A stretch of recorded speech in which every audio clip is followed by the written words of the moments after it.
दरम्यान राज्य सरकारबाबत काँग्रेस पक्ष जो निर्णय घेईल तो मान्य असेल असं मुख्यमंत्री पृथ्वीराज चव्हाण यांनी म्हटलंय। प्रदेशाध्यक्ष माणिकराव ठाकरे यांनी अशीच भूमिका मांडल्यामुळे आता राज्य सरकारच्या भवितव्याचा चेंडू दिल्लीमध्ये टोलवला गेला। प्रदेश काँग्रेसची बैठकही आज पार पडली। 2014च्या लोकसभा निवडणुकीत जनतेने दिलेला कौल मान्य करत आगामी राजकीय आव्हानांना ताकदीने आणि संघटितपणे सामोरं जाण्याचा निर्णय या बैठकीत घेण्यात आला।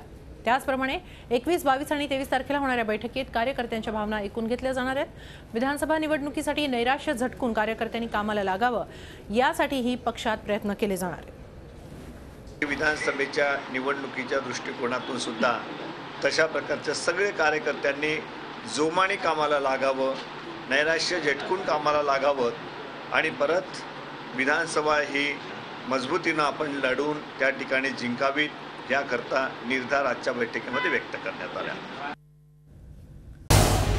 झी 24 तास रहा एक पाऊल पुढे।